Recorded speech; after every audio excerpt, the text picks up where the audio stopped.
백과사전 아포칼립스. 묵시록을 뜻하는 아포칼립스는 그리스어 아포칼립시스에서 나온 것이고, 이 말은 감추다라는 뜻의 동사 칼립테인의 부정을 뜻하는 접두사 아포를 붙인 아포칼립테인에서 나온 것이다. 이 어원에서 보듯이 아포칼립시스는 원래 감춰진 것을 드러내기, 장막을 걷어내기라는 뜻이었다. 나중에 이 말은 계시 또는 진리를 드러냄이라는 뜻으로 번역되었고, 세상의 종말과 동의어가 되었다. 만약 인간이 진리, 인간 자신의 미망과 거짓이라는 장막에 가려진 진리를 마주할 능력이 없다면 진리를 드러내는 것이 인간에게 치명적인 결과를 가져올 수도 있다는 생각이 반영된 것이리라. 얼음 아래로 거대한 연갈색 물체가 보인다. 고 생물학자는 덮치듯 달려들어 자기 손전등을 집어든다. 파르스름한 얼음 속에서 빛다발이 무수히 반짝이는 파편으로 흩어진다. 그는 장갑을 벗고 이번에는 두 손으로 바닥을 문지른다.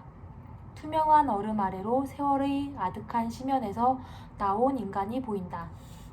시신의 보존 상태는 완벽하다. 그의 키는 15m가 넘는다.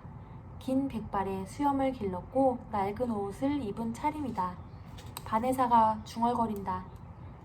이 사람은 마치 뭐요? 산타클로스나 하느님 같아요. 멜라니는 그녀를 진정시키려는 듯 말한다. 수염을 아주 길게 기른 늙은이일 뿐이에요. 웰즈 교수는 기쁨을 감추지 않는다. 바로 이거야. 반박의 여지가 없는 증거를 찾아냈어. 두 분 숙녀님들, 이것에 대해서는 아무도 의문을 제기할 수 없을 겁니다. 이건 인위적으로 만들어낼 수 있는 게 아니거든요. 얼음 속에서 온전하게 보존된 이 시신의 세포를 채취하여 DNA를 분석해야겠어요. 그러면 마침내 이 선행 인류의 생물학적 특성을 알게 될 거예요. 젊은 과학자는 다시 휴대용 열풍기를 사용해서 얼굴 쪽의 얼음을 녹인다. 이윽고 거인의 입이 드러나자 혀 누르개처럼 납작하게 생긴 도구를 사용해서 뺨 안쪽의 상피 세포를 조금 채취한다. 전자 현미경으로 살펴보니 세포 조직은 전혀 손상되지 않았다. 멜라니는 상피 세포를 한 번 더 채취하여 탄소 14연대 측정기에 넣는다. 이 호모 기간티스의 세포액들을 보면 이 사람은 아주 오래 살다가 죽었어요. 말이 떨어지기가 무섭게 여기자가 묻는다. 몇 살까지 살았는데요? 제 말이 믿기지 않으실 거예요. 방금 나온 데이터에 따르면 이 사람은 1000년 가까이 살았어요. 내 기계는 분명 그렇게 말하고 있어요. 창세기에 나오는 무드셀라만큼 오래 살았군. 웰즈 교수가 중얼거렸다. 어쩌면 성경의 저자들은 거인들의 존재를 알고 있었고 그들에 대해서 우리에게 말하고 싶어 했을지도 모르죠. 보시다시피 성경은 우리의 적이 아니라 오히려 우리의 연구를 뒷받침하고 있어요. 인간이 500살 넘게 살 수 있다는 이야기를 놓고 사람들은 누구나 그것이 한낱 전설이라고 생각했어요. 그런데 실제로 그렇게 오랫동안 살았던 사람들이 있었던 거로군요. 바네사가 그렇게 경탄하자 웰즈 교수가 일깨운다. 1000년 가까이 살았다고? 놀랍게도 거인들 세계의 모든 것이 10이라는 수와 연결되어 있어. 거인들은 여러 면에서 우리의 10배일세. 우리보다 10배나 크고 우리보다 10배나 오래 살았어. 교수는 그 점과 관련하여 떠오른 몇 가지 생각을 수첩에 적는다. 그러고는 만족한 표정으로 수첩과 함께 자기 카메라의 메모리 카드를 방수 봉지에 담아 아노라기 안쪽 주머니에 넣는다. 멜라니는 거인의 DNA 특성을 알아내기 위해 세포를 조금 더 채취하다가 갑자기 코가 간질거리는 것을 느끼며 재채기를 한다. 여기자가 그녀를 걱정해준다. 감기 걸리셨나 봐요. 멜라니는 코를 풀고 나서 하던 일을 계속한다. 하긴 영하의 기온에서 계속 돌아다니고 얼어붙은 화석들을 만지고 있으니 그렇게 탈이 나는 것도 놀랄 일은 아니죠. 여기자 딴에는 농담이라고 한 말이었다. 저들이 저기에서 뭘 하는 거지? 나의 남국에서 무슨 짓을 꾸미는 걸까? 당장 중단시켜야 해. 아주 좁은 지역에 한정해서 동티가 일어나도록 해야 해. 어떻게 내 거주기 한쪽 구석에서만 진동이 일어나게 할 수 있을까? 길을 한 대 모으면 해낼 수 있을 거야. 그는 몸을 부르르 떤다. 그러고는 얼음에서 시신을 빼내기 위한 굴착 장비들을 배낭에서 꺼낸다. 새 탐사자는 얼어붙은 거인의 시신 주위를 파기 시작한다. 멜라니가 기침 발작을 일으킨다. 발작이 너무 심해서 잠시 일손을 놓아야만 한다. 멜라니, 괜찮아? 뭘 잘못 삼켜서 사례가 들린 것 아니야? 별것 아니에요. 곧 괜찮아질 거예요. 그녀는 가까스로 대답한다. 여기자는 다시 촬영을 시작한다. 웰즈 교수님, 우리 문명 역시 사라질 수 있으리라고 생각하십니까? 그걸 누가 알겠습니까? 이 거인들도 당대에는 자기네 문명이 영원히 이어지리라 생각했을 겁니다. 그는 얼음 속에 갇힌 사람을 가리킨다. 하지만 우주에서 날아온 돌덩이 하나 때문에 모든 게 끝나버렸습니다. 바로 그 순간 커다란 고드름 하나가 천장에서 떨어져 얼어붙은 호수에 박힌다. 천둥이 치듯 요란한 소리가 동굴 안에 울려 퍼진다.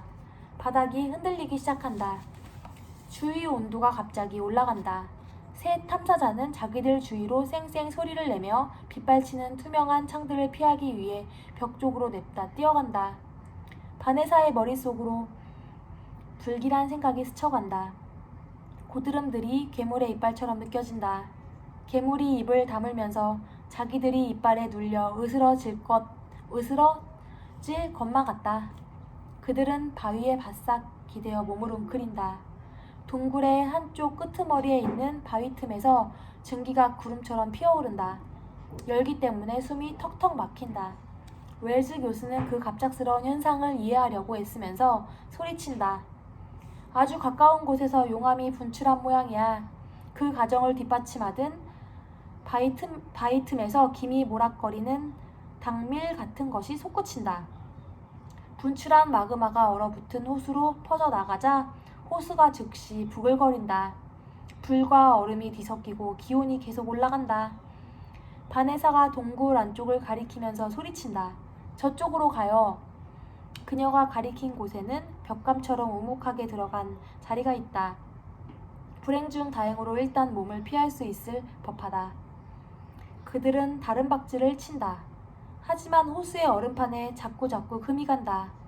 금 하나가 생겼다 싶으면 이내 옷감이 찢어지는 소리를 내면서 세로 방향 전체로 쩍쩍 갈라진다. 새 탐사자는 발 밑의 얼음이 꺼지는 것을 느낀다. 샤를 웰즈는 두개 매달릴 새도 없이 미끄러져 물에 빠진다. 발버둥을 치면서 물 밖으로 머리를 내민 채 버텨보려고 한다. 하지만 강력한 소용돌이에 휘말려 호수의 바닥 쪽으로 이끌린다. 그러다가 물속에 나있는 좁다란 통로 속으로 빨려 들어간다. 이 통로는 사이펀과 같은 구실을 한다. 그는 이제 세면대의 배수관 속에 들어간 물체나 다름없다. 그의 뒤에 있던 바네사와 멜라니 역시 이 암석 통로 속으로 휩쓸려 들어간다. 그나마 다행인 것은 그들의 두꺼운 보온복이 극한의 기온을 견디도록 만들어졌다는 사실이다. 그들은 물살에 몸을 내맡긴 채 지하의 미끄럼틀을 타고 내려간다. 미끄럼틀은 점점 미로로 변해간다. 그들의 헬멧에 부착된 작은 전등이 옆으로 스쳐가는 벽들을 간간히 비춰준다. 웰즈 교수가 맨 앞에서 미끄러져 간다. 물살이 너무나 세서 속도를 늦출 수 있는 방도가 없다. 그는 통로 속을 계속 돌진해 간다. 그의 아노락은 바위 모서리에 쓸려서 넉마로 변해간다. 갑자기 눈앞에 장벽이 나타난다. 장벽에 구멍이 뚫려 있기는 하나 그 직경이 너무 작아서 그가 온전히 빠져나갈 수는 없는 듯하다. 돌진하는 속도가 너무 빨라서 장벽에 부딪히는 것을 피할 수도 없다. 그는 겁에 질린 채 입을 벌리고 눈을 휘둥그렇게 뜬다. 그러고는 자신을 지키려는 듯 본능적으로 두 손을 앞으로 내민다.